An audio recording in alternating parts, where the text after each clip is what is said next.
Support WrestleTalk! Make WrestleTalk.com your homepage for all the latest breaking wrestling news. Just 2 days after Humberto Carrillo vs Sheamus had to be called off on Raw due to injury, with Sheamus landing wrong on Carrillo's legs after a sunset flip powerbomb. Thankfully, Carrillo was fine after the show. AEW experienced a similar problem on last night's Dynamite. Only this time, the stakes were a little bit more significant, as it was in a match to decide the #1 contender to the AEW Championship at their next pay-per-view. Pac and Orange Cassidy were having a great match, somehow meshing Cassidy's comedy with Pac's scary seriousness. But 10 minutes in, Pac hit a thrust kick that appeared to knock Cassidy out cold, and presumably unknowingly followed it up with a Liger bomb, dropping Cassidy right on the back of his head. That was when both Pac and referee Aubrey Edwards realized something was wrong. Pac gently nudged Cassidy out of the ring, and the show cut to a picture-in-picture ad break, while the Backstage team presumably figured out what to do. Because the original plan, as reported by PW Insider, was for Pac and Cassidy to go to a 20-minute time limit draw to make it a three-way for the AEW title at Double or Nothing. But with Cassidy now unable to continue another 10 minutes, Kenny Omega ran out and hit Pac with his title, leading to a TKO draw, still qualifying both men for the triple threat at the pay-per-view. Dave Meltzer corroborated the report, tweeting, "Injury was real, end result was as planned. An audible was called on the fly." And Fightful Select said they'd heard the same, adding that Cassidy was thankfully okay after the match. Mike Johnson of PW Insider also wrote that Cassidy was seen socializing with a number of talents after last night's taping wrapped up. Bunny hopping over the fence to WWE, Damian Priest has revealed to Sports News Australia that there was a lot more riding on his WrestleMania tag match than just Bad Bunny's ticket sales, confessing people backstage in WWE told him, "Listen, you can't blow this, because if you do, you're done. All I said was, you're giving me the opportunity, I'm going to do everything to my abilities to knock this out the park." Thankfully for Priest, Bad Bunny hit a Canadian destroyer, making the match one of the highlights of WrestleMania weekend, leading Damian onto a never-ending feud with The Miz and John Morrison. What do you want to see from Priest after the Miz feud is hopefully over? Let me know in the comments down below, because I'll be replying to as many people as I can for the first 15 minutes after this video goes live from out of nowhere. At least Priest got a Mania match, unlike Charlotte Flair. She was originally meant to face Lacey Evans at the show, who her dad was kayfabe implied to be banging. But Lacey got pregnant in real life and the storyline was dropped. Rick has now told ESPN's Ariel Helwani that nobody involved wanted that storyline to happen. In this instance, I didn't. The one thing I've learned is you aren't going to win a war when someone has their mind made up. And Charlotte most definitely didn't like it, hinting it might have been Charlotte just as much as Lacey's pregnancy that got the storyline dropped. Before we get on with the rest of the episode, I'd just like to say a huge thank you to this episode's sponsor, Raid Shadow Legends, which you can download using my links below to your mobile phone or PC. Have you taken down the Demon Lord yet? Crushed the Ice Golem? I now see why backstage WWE superstars have to watch screens like this. I'm getting the full range of the panorama. Had your legs go numb on the toilet because you're just going to do one more battle? Then what are you waiting for? Download Raid now and make your best squad from over 500 champions, including this little guy, Houndspawn. Isn't he cute there? With his spiky horns and some kind of red exoskeleton. And his kind of demented bony back. I'm more of a cat person. But hey, find your own clan. That's one of the great things about Raid, the community and different clans you can go raiding with. But it's the range of unique champions that's my favorite thing about Raid. Look at the artwork. It feels like each one has its own special personality. And now they've just released 11 amazing new champions and almost 200 brand new missions to complete. Or if you beat them all, you get an exclusive legendary champion. Click on my links and support WrestleTalk by downloading Raid today, while you'll get a special starter pack. I'll see you in the game. Raid that raid.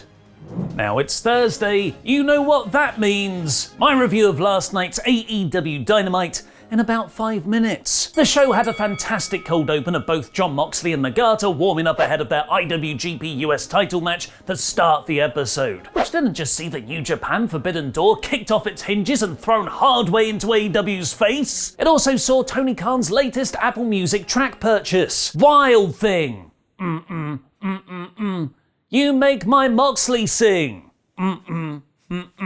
I've said forever that pro wrestling stars need more actual songs for entrance themes just like boxing does, and I'm so glad Tony is making this happen. The match itself was a fantastic strong style clash that Nagata's presence made feel really different to AEW's usual in-ring action. It's crazy that acknowledging the existence of international promotions enhances a promotion's prestige rather than take away from it. After being busted open with a stiff strike to the face, Moxley won with a paradigm shift in 10 punk song-filled minutes, which I thought was perfect. Not every championship match needs to go 20, especially on TV, and when you've got 2 other title bouts on the show. They bowed to each other afterwards in an honourable display of mutual respect, wisely not taking Deadspin's advice to off more than anyone ever off in the history of off. Cody Rhodes cut a promo about loving America, saying Anthony Ogogo isn't from America and he won't stand for it, neatly summing up US foreign policy for the last 60 years. This was Cody at his finest, with a fantastic line about Ogogo not coming here to live the England dream, and a beautiful shout out to Brandy and their impending daughter. But it was his final line that got me, saying that at Double or Nothing he won't face Ogogo as the American Nightmare Cody Rhodes. For one night only,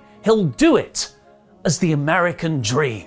You know what, Cody? Maybe you do need to off because you keep making me cry all the time. Despite some great action and a really dramatic final sequence, the Young Bucks retiring SCU as an act missed out on its emotional full potential. Everyone played their roles perfectly, with Matt Jackson's Sorry I Love You mocking, Kaz hitting a Styles Clash, a move that means a lot to everyone involved, and Daniels just keeping kicking out while bleeding over everything. But after the Bucks won with a BTE trigger, the show almost immediately cut backstage to Mox and Kingston trashing their locker room. It severely undercut what was the end of a legendary tag team and the promotion's first ever tag champions. AEW were far more focused on building the Bucks versus Mox and Kingston match for Double or Nothing, which happened later. Christian wants to be in the Casino Battle Royal and he'll have a match against Matt Sydal next week. Then came the Pac versus Cassidy draw that set up a Double or Nothing 3-way for Kenny's AEW title, which I believe is the promotion's first ever multi-man championship match, which I cannot wait for. It's a genius way to keep Cassidy as a main eventer without overexposing him. But what about that other wrestler who was ranked at #1 for ages, Hangman Page? Oh yeah,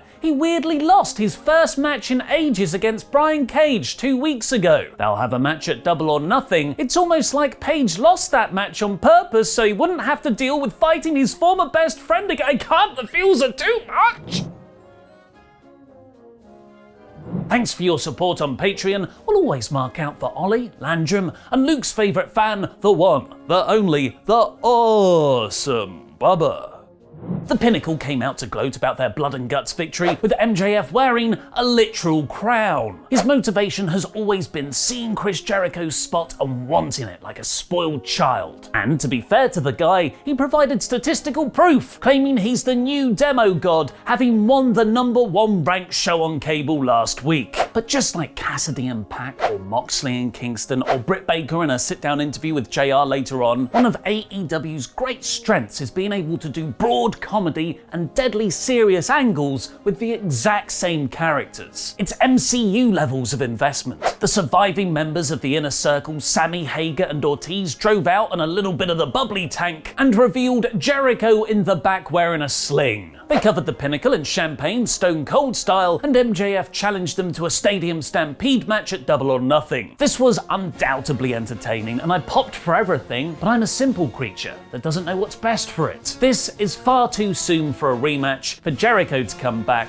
and to go from the violence of blood and guts to the cinematic slapstick of a stadium stampede. From the start, it feels like this incredibly dense story has been rushed to get to Double or Nothing in time. Like when Game of Thrones ran out of source material. Thunder Rosa squashed Jasmine Allure, presumably building her to be Baker's first challenger when she wins the Women's Championship at Double or Nothing. Jade Cargill turned down another managing offer, and Dynamite was yet again main evented by the TNT title. Or How I Learned to Stop Worrying and bring in misused WWE stars to squash the champion to win the belt. Miro vs Darby Allin was absolutely awesome, following the same template of Brody Lee beating Cody for the same belt last summer. But while that had Brandy and Cody passed out holding hands, this one had a different heartbreaking dynamic of Darby knowing that he couldn't win and Sting knowing that he couldn't win, but them both fist bumping each other and vowing to give it their all anyway. Because if Dad's crushing you vicariously with their own hopes and dreams isn't love, I don't know what is. Darby's broken arm got the better of him, and Miro won with the game over. A great moment, but again immediately undermined by the post-match. Ethan Carter and Scorpio Sky attacked Sting again, which became a bit lame a while ago, and the show abruptly finished with barely any time given to Miro. They seemingly ran out of time on a show that was reportedly meant to have Pac and Cassidy go 10 minutes longer. What did you think of Dynamite? Let me know in the comments down below, and vote in our poll on a poll match on the community tab, where a massive 80% of you went for Miro Crush, Miro Champion. This had all the elements to make it one of the best episodes AEW have